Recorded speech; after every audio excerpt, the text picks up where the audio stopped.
দ্বৈত নাগরিকত্বের ক্ষেত্রে ইসির ভূমিকা এবং হচ্ছে তার জায়গাটা কিন্তু একদম নিরপেক্ষতা কিন্তু প্রশ্ন আসছে। সমালোচনা হয়েছে।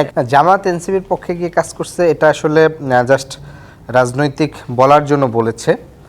ইসির হচ্ছে মনোনয়ন যাচাই বাছাই প্রক্রিয়ার যদি বিষয়গুলো আপনারা দেখেন খুব স্পষ্ট করে, যে আমরা দেখেছি যে কমিশনের কার্যালয়ে যেখানে মনোনয়ন যাচাই বাছাই প্রক্রিয়া হয়, জাস্ট বিএনপির প্রার্থীর বিপরীতে একই দলে স্বতন্ত্র মনোনয়ন যে প্রার্থী দিচ্ছেন তাকে ধাক্কা দিয়ে বের করে দেওয়া হয়েছে সামনে। আপনি গত দুদিন আগেও হচ্ছে অভিযোগ করার ফলে যে অভিযোগ করছে সেই প্রার্থীকে বাহিরে প্রকাশ্যে মারধর করা হচ্ছে।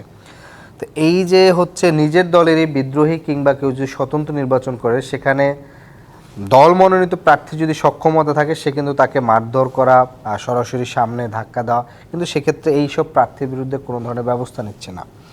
আবার একই সাথে আমরা দেখেছি যে ঋণ খেলাপির দায়ে প্রায় অনেকেরই মনোনয়ন বাতিল হয়েছে, কিন্তু দ্বৈত নাগরিকত্বের একটা বিষয় চলে আসছে, সেখানে দেখেছি 2 থেকে 3 জনের মনোনয়ন বাতিল করেছে, কিন্তু একই সাথে কিন্তু এখনও সেই সংখ্যাটি আরও অনেকেই রয়েছে।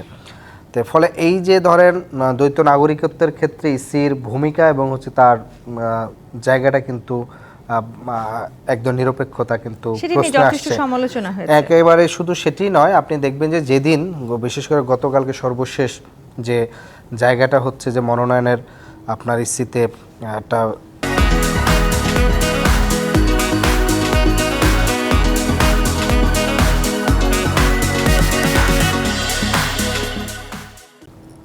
শুনানি চলতেছিল, সেই মোমেন্টে হচ্ছে ছাত্রদলকে দিয়ে ইসি ঘেরাও করে ভিতরে প্রভাবিত করা, এটা কিন্তু স্পষ্ট। ছাত্রদল বা বিএনপির মব বলার চেষ্টা করছে। এটা মব, আমরা মব শুধু না, এটা হচ্ছে রাজনৈতিকভাবে শক্তি প্রদর্শন করে একটি সাংবিধানিক প্রতিষ্ঠানকে তার স্বাধীনভাবে কাজ করার ক্ষেত্রে ব্যাহত করার।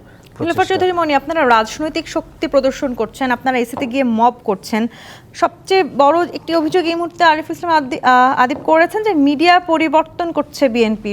বিএনপি চাইলেই আসলে এই মুহূর্তে পুরো মিডিয়া পরিবর্তন করতে পারে কিনা, নির্বাচনের আচরণবিধিও আপনারা লঙ্ঘন করছেন।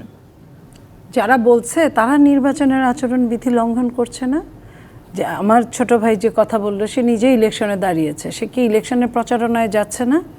এই যে দেরিতে আসলো, আমরা শুনলাম সে নির্বাচনী প্রচারণায় থেকে এই জন্য আসতে দেরি হয়েছে, তো সেটা নির্বাচনী, তো এগুলো তো যাওয়ার নিষেধ এই টাইমটায়, কোনো কারোর সঙ্গে ওরকম করে ই করার ব্যক্তিগত কারণে তিনি যদি আসলে কোনো ব্যক্তিগত, বেশ খুব ভালো পয়েন্টে আসছেন। তারেক রহমান 17 বছর পরে আসছে, তাকে নিয়ে নির্বাচন নিয়ে কোনো পোস্টার হয় নাই, সে ফিরে আসছে ওয়েলকাম টু বাংলাদেশ। সেইখানে পোস্টার করলে সেই পোস্টারে আপনার কোনখানে কোন বিধিনিষেধ লঙ্ঘন হয়? এমন না আর কোনো দলের পোস্টার আমরা কি দেখি নাই ঢাকা শহর?